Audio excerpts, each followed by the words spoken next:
Dès que j'ai ouvert la porte d'entrée, l'odeur du pain frais et de la cannelle a rempli mes narines.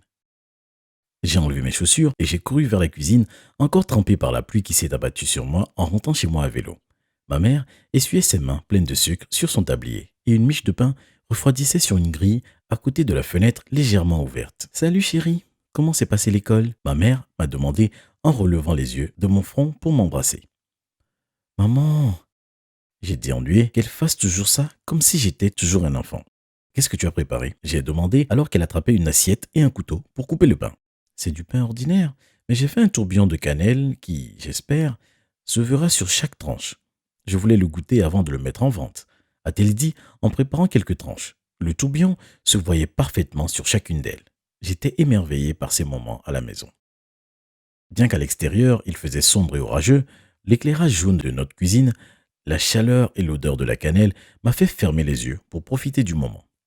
On s'est assis devant le plan de travail de la cuisine avec nos tranches de pain et à boire. J'ai plongé mon pain dans le chocolat chaud et j'ai souri à ma mère qui disait que je ruinais son chef-d'œuvre. Qu'est-ce qu'il y a, chérie? Tu as l'air inquiet? Elle m'a demandé alors que j'étais perdu dans mes pensées. Puis tôt dans la journée, notre prof d'histoire m'avait dit que si je ne réussissais pas les prochains contrôles, j'allais rater sa classe. Ce sont des trucs d'école, tu ne comprendras pas. J'ai soupiré. Je t'ai eu quand j'étais au lycée. Tu ne penses quand même pas que je peux comprendre ce qu'il se passe à l'école? A-t-elle dit en rigolant. Je lui ai expliqué que mes notes chutaient en histoire et que mon prof n'était pas du tout indulgent et que je pouvais rater l'année si je travaille mal et que je me loupe même en travaillant plus. Eh bien, il y a une réunion des parents d'élèves bientôt. Je pourrais lui parler, a-t-elle dit, faisant me sentir mieux.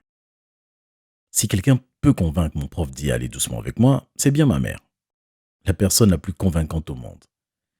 Le jour de la réunion arriva et je me suis arrêté à la boulangerie de ma mère pour lui demander si elle venait toujours.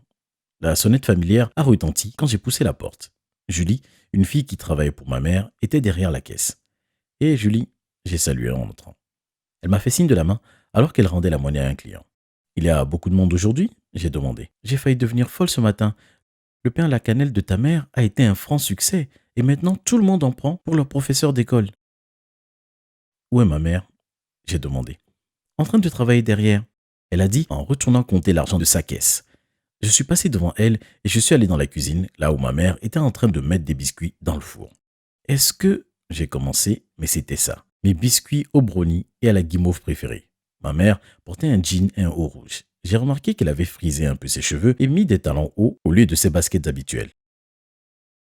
Elle ressemblait plus à une mère que d'habitude, mais elle ressemblait à ce genre de mère qui pouvait rendre vos amis fous. On a parlé dans la cuisine un moment jusqu'à ce que le four sonne. Elle a placé les biscuits dans un panier et ma mère est partie à l'école. J'étais en train de regarder un film dans le salon, en train de manger du popcorn quand ma mère est entrée. Des heures étaient passées depuis que la réunion était finie et je commençais à m'inquiéter. Elle a enlevé ses talons rapidement, en soufflant, et elle s'est assise sur le canapé à côté de moi. Elle m'a dit que la réunion s'était bien passée et qu'ils sont allés boire ensemble juste après. Elle lui a demandé de m'aider un peu et il a accepté à mon grand soulagement. Il m'a aussi dit que tu es souvent distrait avec Adrian, elle a dit. Je sais qu'il galère aussi et je sais que vous êtes proches. J'ai alors demandé à M. Harrison de l'aider aussi. J'ai tout de suite envoyé un texto à mon ami pour lui dire la bonne nouvelle et il était ravi. À l'école, M. Harrison était devenu tout gentil avec moi. Il m'a souri dans le couloir, me complimentant, et il était plus cool en notant mes contrôles. Je l'ai aussi vu en train de sourire dans ma direction, mais je l'ai ignoré. Mon meilleur ami Adrian était aussi mieux traité par M. Harrison. Ma mère a soudainement enlevé ma main quand j'ai essayé de prendre un autre muffin en disant que c'était pour Bruce. Elle a commencé à sortir avec M. Harrison. Parfois, je rentrais de chez Adrian et je les trouvais ensemble en train de regarder un film sur le canapé en se serrant l'un contre l'autre. J'étais dégoûté, mais je savais que mon père n'était plus de la partie et que ma mère n'avait pas eu de copain depuis le lycée. En plus, elle semblait heureuse, j'ai donc accepté. Un soir, elle m'a dit qu'elle avait rendez-vous avec Bruce. J'ai alors demandé à Adrian de venir à la maison pour une soirée pyjama. On a joué aux jeux vidéo dans le salon pendant des heures, puis on a regardé un film et je me suis endormi en plein milieu. Je me suis réveillé vers 2 heures du mat et je ne voyais pas Adrian. J'ai remarqué que la lumière de la cuisine était allumée. Je me suis frotté les yeux et j'ai commencé à aller vers la cuisine. J'ai alors entendu des voix. C'était ma mère et Adrian. J'ai commencé à écouter à la porte. Je voulais vous remercier d'avoir parlé à M. Harrison pour moi, a dit Adrian, mais d'un ton bizarre. Je connaissais la voix qu'il prenait. C'était la voix qu'il utilisait pour draguer les filles. C'était avec plaisir, Adrian. Tu es le meilleur ami de Jackson? Ma mère a dit avec une voix normale. C'était clair que mon meilleur ami était en train de draguer ma mère, mais elle s'en moquait. Mais vraiment, merci beaucoup. Il a répété et je pouvais l'entendre bouger. Et comme j'ai dit, ma mère a commencé, c'est avec plaisir. Maintenant, elle semblait parler différemment. J'ai reconnu ça aussi. Elle a parlé à M. Harrison de la même façon. Je ne pouvais pas le supporter. J'ai alors espionné dans l'angle de la cuisine. Ma mère avait son dos plaqué contre le plan de travail et Adrian était contre elle. Les mains de ma mère étaient sur son torse et vu qu'il est grand, elle levait les yeux pour le regarder. J'ai remarqué qu'Adrian commençait à baisser sa tête et je suis donc rapidement entré dans la cuisine. Je les ai vus s'écarter l'un de l'autre en sursautant, mais je me suis frotté les yeux pour faire comme si je n'avais rien vu. Salut, qu'est-ce que vous faites debout? J'ai demandé en faisant semblant de grogner. Rien du tout, je suis venu prendre de l'eau. Adrian est allé prendre un verre et l'a rempli d'eau. Après, il m'a poussé hors de la cuisine et on est retourné dormir sur le canapé. Je n'avais pas du tout envie de lui parler de ce que je venais de voir. Mais alors qu'il ronflait à côté de moi, je suis resté éveillé tout en regardant le plafond. D'habitude, je vois Adrian chez lui car c'est bien mieux. Mais maintenant, on est tous les deux chez moi. Il a continué à inventer des excuses pour qu'on aille chez moi plutôt que chez lui. Et j'avais la conviction que c'était parce qu'il voulait voir ma mère. À chaque fois qu'on était à la maison, je l'attrapais en train de la dévisager et il essayait de trouver des moyens pour la toucher, comme lui donner un verre en la fleurant des doigts ou en passant à côté d'elle en mettant sa main sur son dos. Je trouvais ça dégueulasse, mais je me suis dit que si j'en parlais, alors ça deviendrait officiel. Une fois, j'étais en train de rentrer à vélo de la boulangerie, car ma mère m'avait demandé de lui récupérer du matériel, et quand je suis revenu, j'ai découvert Adrian en train de tondre la pelouse, torse nu. J'étais furieux. J'étais sur le point de lui sauter dessus, mais ma mère est sortie de la maison et lui a donné son t-shirt. J'ai renversé du jus d'orange dessus et ta mère l'a nettoyé pour que ça ne colle pas. Il a dit tout en rigolant hors contexte. Ce n'était pas simplement le fait qu'Adrian soit toujours chez moi avec ma mère, mais ils ont commencé à cuisiner ensemble. Et peu de temps après, Adrian a commencé à travailler à la boulangerie avec elle après les cours. Je lui en ai parlé et je lui ai dit que c'était bizarre. Mais il a juste répondu « J'économise pour m'acheter un nouvel ordinateur et ta mère m'a proposé un boulot pour m'aider. » Je détestais le fait qu'il y ait une explication logique pour tout. Les choses ont commencé à empirer. Ma mère faisait davantage attention à mon ami qu'à moi. Et ça m'énervait. Et ce n'est pas tout, mais à l'école, tout redevenait mauvais. On avait un contrôle d'histoire et j'espérais un B-. C'était ma moyenne quand j'avais eu ma... Mais quand j'ai vu ma note, il y avait un gros F. J'ai regardé Adrian et il y avait eu un B.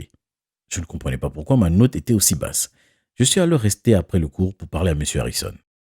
Comment j'ai pu avoir un F alors que ma mère vous a demandé de m'aider? Je l'ai demandé avant qu'il ne boucle et claque la porte. As-tu une idée des problèmes qu'on aura si quelqu'un le découvre? A-t-il dit exaspéré. Il a répondu à ma question en disant que ma mère lui avait dit pendant un repas il y a quelques jours d'être plus stricte avec moi et de rester compréhensif avec Adrian. J'étais perdu. Est-ce que ma mère le préférait plutôt que moi? J'étais furieux. Je suis donc sorti de la classe en courant et j'ai pris mon vélo. J'ai roulé plusieurs pâtés de maison jusqu'à la boulangerie de ma mère, où j'étais sûr de la trouver. J'étais prêt à lui parler de ce qu'il se passait avec Adrian quand j'ai déboulé par la porte d'entrée. Mais la boulangerie était vide. Je me suis dit qu'elle devait être dans la cuisine. J'ai alors marché jusqu'à l'arrière-boutique et j'ai ouvert la porte. Et c'est là que j'ai trouvé ma mère en train d'embrasser mon meilleur ami. Ma mère s'est arrêtée quand elle m'a vu. Elle a repoussé Adrian. Elle a couru vers moi, mais j'ai fermé la porte avant qu'elle n'arrive et j'ai couru à la maison aussi vite que j'ai pu. J'ai évité ma mère et Adrian pendant des semaines après ça. Je sortais de la maison avant que ma mère ne se réveille et je revenais très tard ou quand je savais qu'elle n'était pas à la maison. J'ai évité Adrian comme la peste, sans même le cacher. J'essayais de trouver un moyen de me rapprocher d'eux, ou du moins de les faire s'arrêter, car autant que je sache, ils étaient encore en train de faire des trucs dans mon dos. Mais nos histoires ont commencé à remonter. J'imagine donc en avoir terminé avec ça. Mais ce n'était pas suffisant. Un jour, j'étais en train de ranger mes affaires après le cours quand M. Harrison m'a demandé d'attendre car il voulait me parler. Il s'est assis derrière son bureau, en s'agitant nerveusement, alors que j'attendais qu'il parle. Puis il a finalement dit. Il voulait demander ma mère en mariage, mais il ne savait pas comment s'y prendre. Est-ce qu'il y a quelque chose qu'elle trouve romantique ou spécial? Il avait l'air nerveux et content en même temps. Je me sentais mal pour lui. À ce moment, j'ai senti comme un éclair de génie. Et j'avais un plan. Dès que je suis rentré, j'ai commencé à me mettre au travail. 2 jours après, M. Harrison est allé commander un gâteau spécial, le préféré de ma mère, sur le site internet de la boulangerie. Quand il est allé sur l'onglet payer, le nouveau logo de la boulangerie s'est affiché. Ça disait rien de mieux qu'un gâteau et un baiser avec le meilleur ami de votre fils. Non seulement ma mère s'est fait larguer, mais Adrian a échoué en histoire. ce qui l'amènera à redoubler l'année. Bien fait pour eux. Salut, je m'appelle Mason et j'ai eu une relation secrète avec mon médecin sexy. Tout a commencé il y a quelques mois quand j'ai commencé à me sentir malade. J'avais toujours détesté les médecins et les hôpitaux, alors j'essayais de les éviter au maximum. J'étudiais à l'université, mais je vivais avec ma mère pour économiser de l'argent. Au début, je ne lui ai pas parlé de mes symptômes, car je savais qu'elle avait tendance à réagir de manière excessive en ce qui concernait ma santé.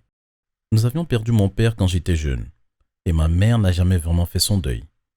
Il était tombé très malade et les médecins n'ont rien pu faire pour le sauver, alors il était tout à fait naturel que ma mère s'inquiète trop en ce qui concerne les maladies. On ne peut pas dire que mon enfance ait été normale. Depuis la mort de mon père, ma mère avait peur de me perdre également.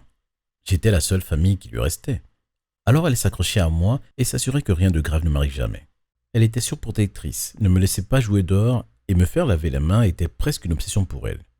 Elle m'emmenait à l'hôpital dès que j'éternuais ou toussais et insistait pour que je n'aille pas à l'école si l'un de mes amis tombait malade.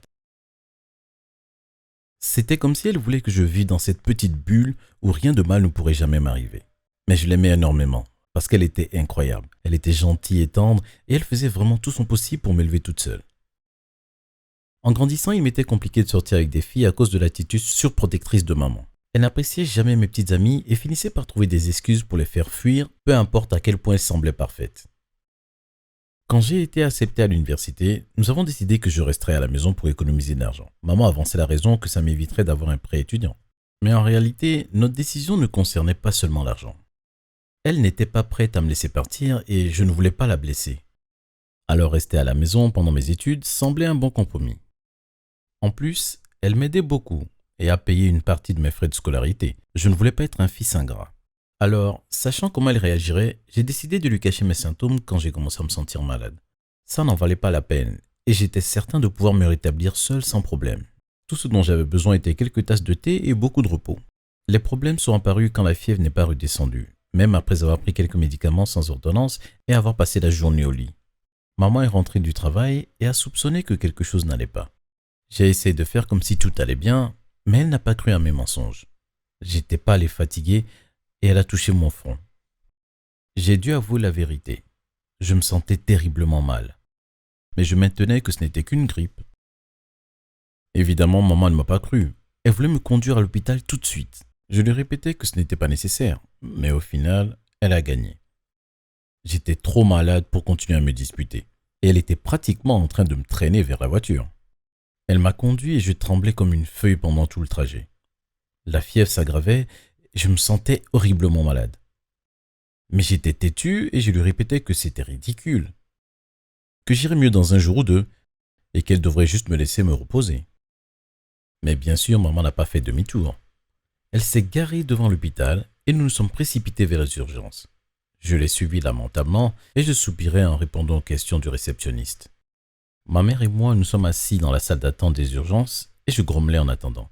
Je lui ai dit que je serais mieux si j'étais dans mon lit, au chaud et me reposant confortablement, au lieu d'attendre une éternité dans cette pièce froide. Maman écoutait patiemment mes protestations, mais continuait d'insister pour que nous restions jusqu'à ce que je sois examiné par un médecin.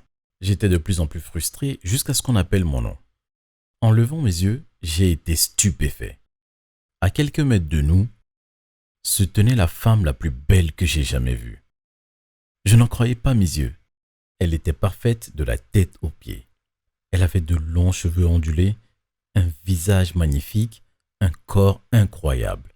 Elle portait une blouse bleue qui était assortie avec ses yeux. J'arrivais à peine à parler et je devais avoir l'air d'un imbécile bredouillant. La femme s'est présentée comme étant le docteur Vanessa et j'avais du mal à me souvenir de mon propre nom. Je crois que c'est ma maman qui lui a donné mon nom. Docteur Vanessa m'a demandé de la suivre dans l'une des salles d'examen, pendant que ma mère attendait à l'extérieur. Je sentais que ma fièvre était plus forte que jamais et j'entendais mon cœur battre dans mes oreilles. Je pensais que c'était les signes que je tombais amoureux, mais en réalité, c'était mon corps qui réagissait à la maladie. Mon état s'aggravait de minute en minute, mais j'étais trop distrait par la beauté de mon médecin. J'ai fini par être admis à l'hôpital. Maman n'a pas perdu de temps pour me dire qu'elle avait eu raison. Docteur Vanessa était le médecin en charge de mon cas. Et ça a rendu mon séjour à l'hôpital bien plus agréable. Je faisais des blagues idiotes dès qu'elle entrait dans la pièce, même si je ne me sentais pas bien. Elle me faisait sourire malgré la douleur et la fièvre. Elle était gentille et très intelligente. Au début, je pensais qu'elle se montrait sympa parce qu'elle était un bon médecin et que j'étais malade. Mais petit à petit, je sentais que quelque chose commençait à se développer entre nous. Docteur Vanessa restait plus longtemps que nécessaire dans ma chambre. Quand je commençais à aller mieux grâce aux médicaments, nous parlions pendant des heures. Je voulais tout savoir d'elle. J'ai été surpris d'apprendre que non seulement elle venait d'arriver dans la région, mais son emménagement dans son nouvel appartement était toujours en cours. Elle avait pris une chambre d'hôtel le temps que certains problèmes avec sa nouvelle maison soient réglés. Quand je lui ai demandé dans quel quartier elle emménageait, elle a dit le nom du quartier où je vivais. Nous avons fini par découvrir que nous allions être voisins. Nous étions tous les deux stupéfaits. C'était une si grosse coïncidence. J'avais l'impression que c'était le destin. Comme si j'avais été censé être malade et être son patient. Pour quelle autre raison aurait-elle emménagé juste à côté de chez moi? Et nous avions aussi cette incroyable connexion. Je ne voulais pas croire que tout ça n'était qu'une simple coïncidence. Quand je lui ai dit ça cependant, elle a semblé inquiète. Elle m'a dit qu'elle m'appréciait mais que j'étais son patient et qu'elle ne pouvait pas sortir avec moi. Ce serait contraire à l'éthique et elle pourrait s'attirer des ennuis. En plus, j'étais toujours malade et je devais me concentrer sur mon rétablissement. J'étais déterminé à ne pas abandonner, mais je lui ai dit que je comprenais.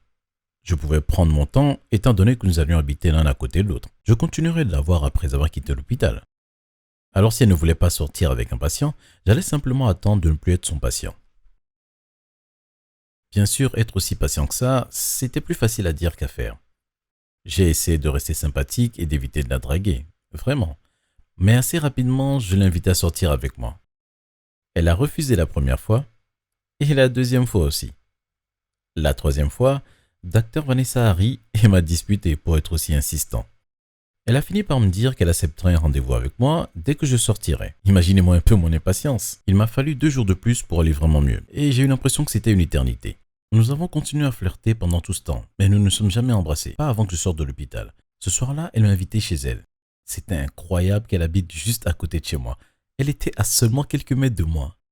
Nous avons passé la nuit ensemble et j'étais au 7e ciel. Je sortais avec la femme la plus belle que j'ai jamais rencontrée. Elle était aussi intelligente et drôle. Vanessa avait 10 ans de plus que moi, mais nous nous en moquions. J'étudiais pour devenir architecte et j'obtiendrais mon diplôme dans moins d'1 an. Ce n'était pas comme si j'étais toujours un adolescent. Le problème était ma mère. Je savais qu'elle se mettrait en colère si elle apprenait que je sortais avec mon médecin. Peu importe que je ne sois plus son patient, je savais ce que ma mère dirait de toute cette situation. Que se passerait-il si elle signalait la situation avec Vanessa à la commission médicale? Je ne voulais pas que ma petite amie ait des ennuis parce qu'elle sortait avec moi. Alors au début, nous avons décidé de ne pas parler de notre relation à notre entourage. Ma mère n'appréciait pas que je sorte toute la nuit, mais j'étais assez grand et elle ne pouvait pas me dire de rester à la maison. Elle me posait beaucoup de questions et j'essayais d'éviter de lui donner des réponses compromettantes. Je lui disais simplement que j'étudiais tard ou que j'avais trouvé un groupe de travail. Je ne lui ai jamais dit que je sortais avec quelqu'un. Du moins, pas avant que Vanessa et moi ayons décidé que notre relation était sérieuse et que nous voulions passer à l'étape suivante. Elle m'a demandé d'emménager avec elle et j'ai tout de suite dit oui. Nous étions si heureux et impatients de vivre ensemble, bien sûr, mais j'étais aussi inquiet. Ça voulait dire que je devais dire la vérité à ma mère. Vanessa et moi avons décidé que nous lui annoncerions la nouvelle ensemble. Maman a été surprise de voir mon médecin dans le salon en rentrant du travail. Elle a eu peur et m'a demandé si j'étais à nouveau malade. Je lui ai expliqué que j'étais en parfaite santé et que Vanessa n'était pas là en tant que médecin. Elle était là car elle était ma petite amie. Maman était très énervée. Elle a demandé depuis combien de temps nous nous voyions et je ne pouvais plus lui mentir. Nous lui avons dit que nous étions tombés amoureux alors qu'il était toujours mon médecin. Maman l'a très mal pris. Elle a accusé Vanessa de profiter de la situation. Vanessa lui a expliqué qu'elle savait que c'était mal, mais que nous étions vraiment tombés amoureux l'un de l'autre. Ça a pris un peu de temps, mais nous avons réussi à la convaincre de n'adresser aucune plainte auprès de l'hôpital. C'était un grand soulagement pour moi, car je savais que Vanessa aurait pu être renvoyée. Maman peut être vraiment surprotectrice, mais elle n'est pas cruelle. Elle savait que faire ça aurait été mal. Je vis avec Vanessa maintenant, et ma mère commence tout doucement à accepter notre relation. Le parcours n'a pas été facile, mais tout ça en valait la peine. Vanessa est la femme la plus merveilleuse que j'ai jamais rencontrée, et je ne peux pas imaginer ma vie sans elle. Et même si ma mère n'est pas très ravie que je déménage, au moins elle est soulagée que je vive juste à côté de chez elle. Mais j'ai dû lui faire promettre de ne pas venir nous voir tous les jours. Je tombe toujours malade de temps en temps, mais Vanessa a su me convaincre que les hôpitaux ne sont pas si terribles. Mais je n'ai plus besoin de me précipiter aux urgences. J'ai mon propre médecin à la maison. Merci d'avoir regardé cette vidéo. N'oubliez pas de vous abonner et de jeter un œil aux autres vidéos de la chaîne. Bonjour, je m'appelle Alan et j'ai une confession à vous faire. J'ai une relation secrète avec ma prof sexy. J'ai eu beaucoup de chance quand j'étais gamin. J'ai toujours été l'un des enfants les plus populaires de l'école. J'avais aussi les meilleures notes chaque année. J'ai eu la vie facile. Ça a été un jeu d'enfant de passer par l'école primaire et le collège. Même le lycée était facile au début. Je m'entendais avec la plupart des gens et les filles me trouvaient beau. J'avais même des rendez-vous quand je voulais et j'étais toujours choisi en premier pendant les cours de gym. Mais mes parents n'étaient pas aussi décontractés que moi. Ils étaient très stricts et ne se contentaient jamais de moins que la perfection. C'est pourquoi le temps que je passais à l'école était bien meilleur que celui que je passais avec eux à la maison. Quand j'étais à l'école avec mes amis, tout était parfait. Les profs m'aimaient, tout le monde voulait passer du temps avec moi et je m'amusais tellement. Pendant la pause déjeuner, je m'asseyais avec mes meilleurs amis et je plaisantais. J'ai bien réussi dans chaque classe et bien que j'y ai étudié, je n'ai eu à me débattre avec aucune matière. Cependant, quand j'arrivais à la maison, mes parents commençaient à m'embêter. Chaque petit détail devait être parfait chez nous. Cela signifiait que je devais faire mon lit tous les matins, manger tout ce qu'ils cuisinaient, peu importe si je n'aimais pas ça, et ne rien avoir d'autre que des A. Même un B était inacceptable et je serais puni pendant longtemps. Imaginez si j'étais arrivé à la maison avec un F. Mes parents m'auraient tué. Ils se fâchaient si mes vêtements étaient sales ou si ma chambre n'était toujours pas impeccable. Il est clair qu'ils m'aimaient et s'occupaient de moi activement. Je comprends qu'ils m'élevaient de la meilleure façon possible, mais c'était un peu trop pour moi.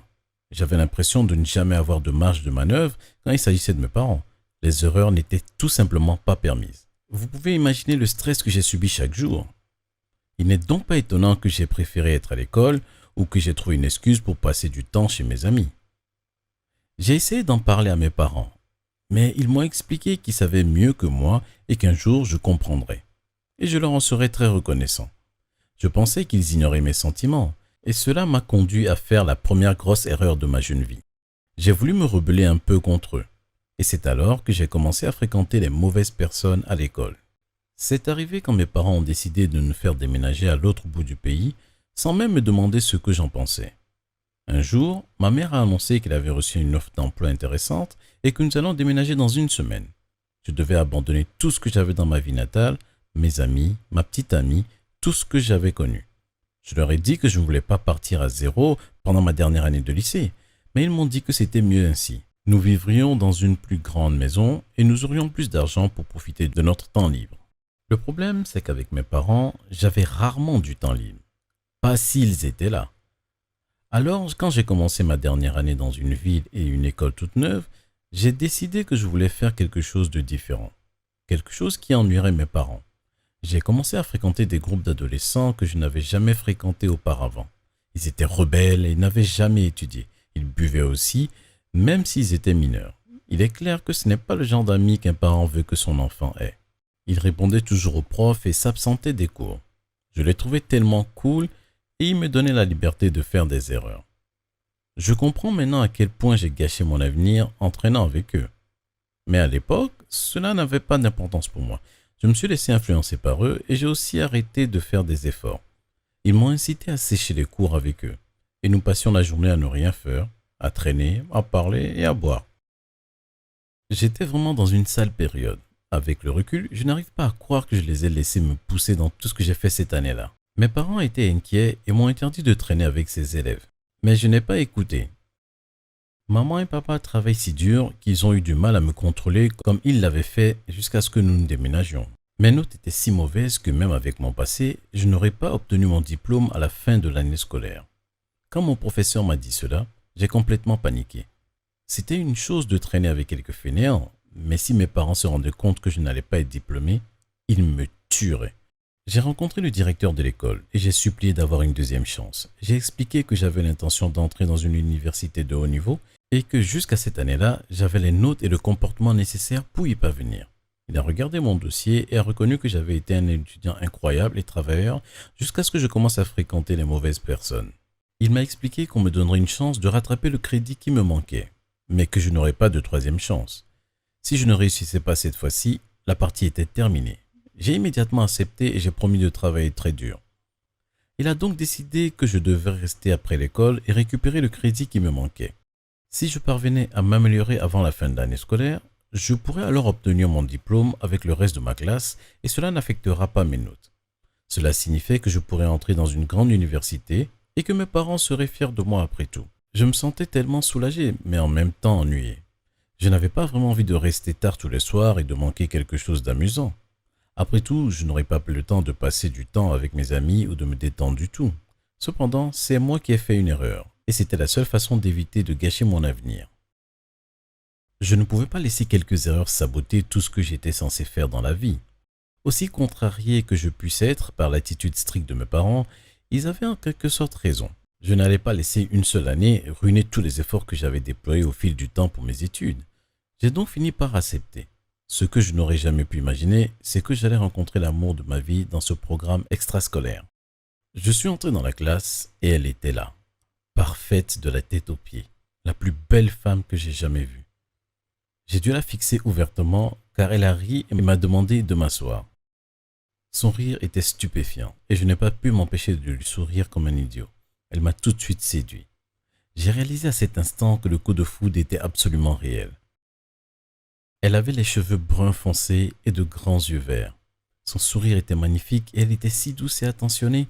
Elle s'est présentée sous le nom de mademoiselle Samantha Riley. Samantha tenait vraiment à ses élèves. Elle n'était pas là pour rouler des yeux à notre attention et attendre la fin du programme. Les autres professeurs ne semblaient pas s'inquiéter de savoir si nous apprenions ou non. Elle m'a demandé pourquoi je devais suivre ses cours et je lui ai expliqué les erreurs que j'avais commises.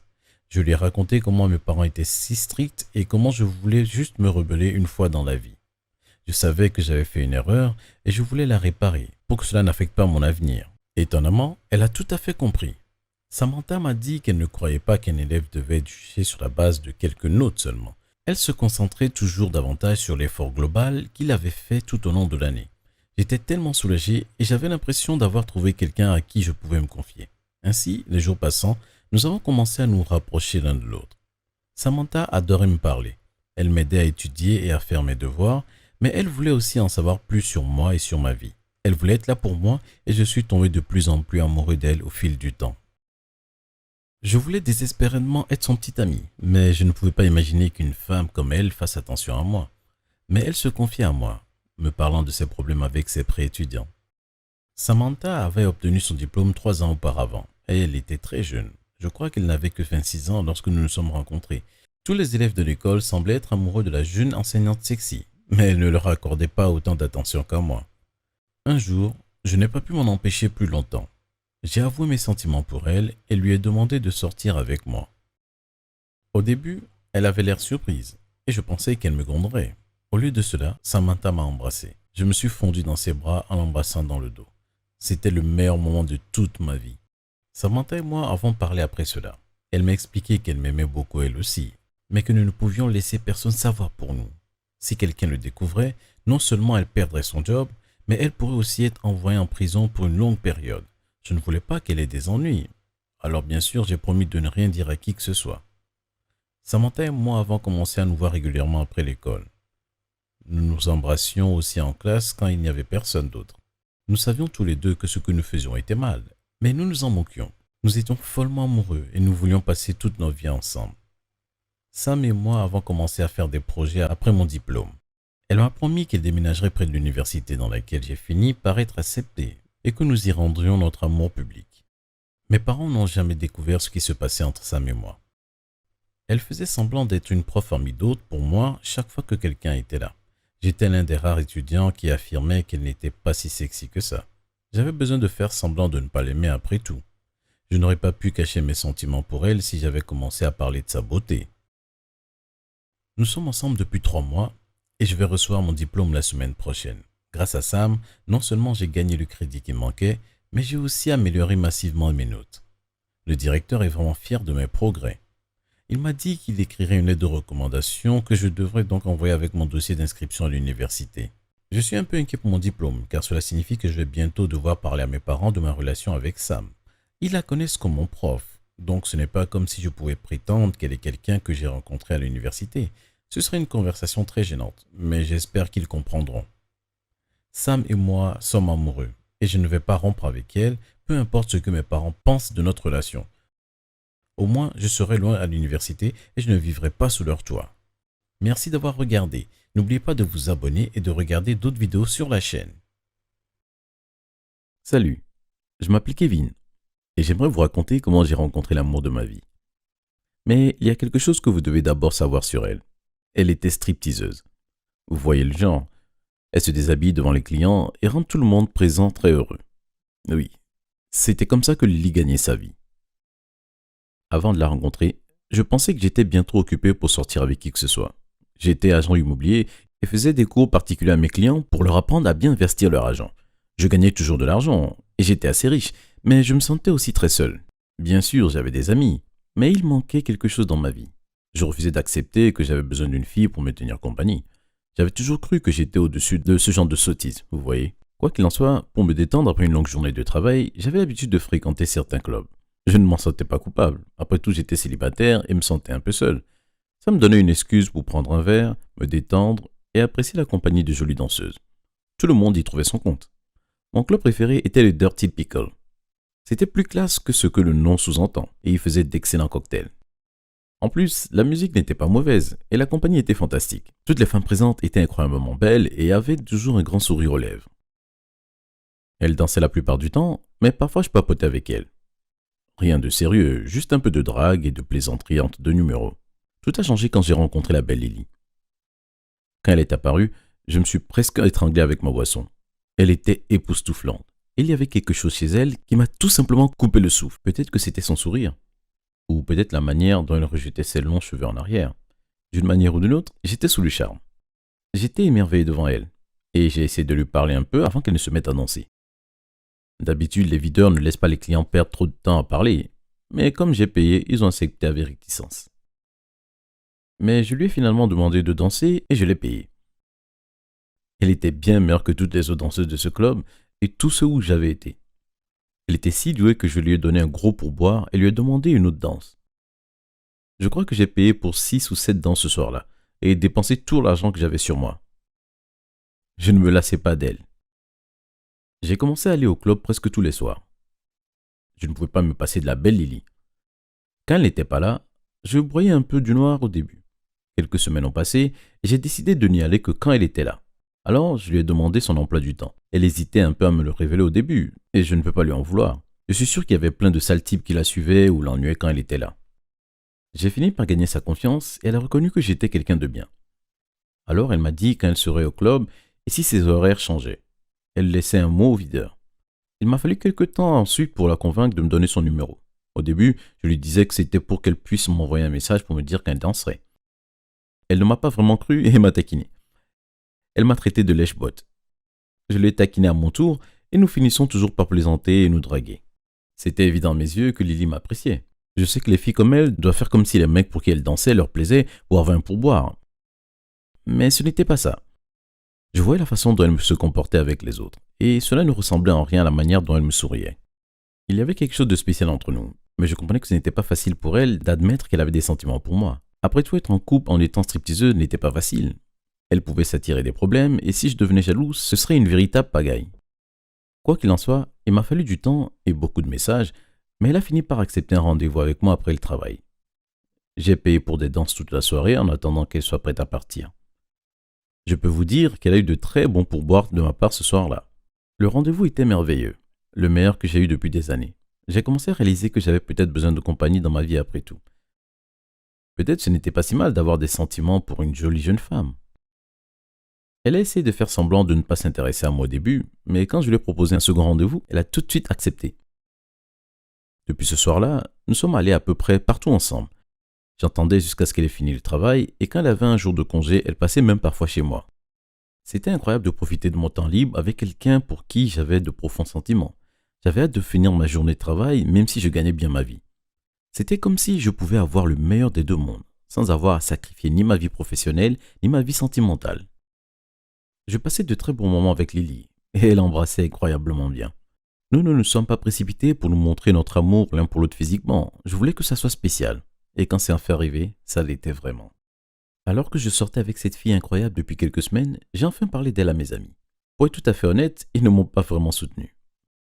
Peu importe à qui je parlais, on me disait toujours la même chose. Mes amis et ma famille m'ont dit que j'allais avoir le cœur brisé. Certains pensaient qu'elle se servait de moi, d'autres pensaient que je l'aimais bien seulement parce qu'elle était canon et qu'elle dansait superbement bien. J'ai essayé de leur expliquer que nos sentiments étaient sincères, mais tout le monde était très sceptique. Mais je ne leur en veux pas.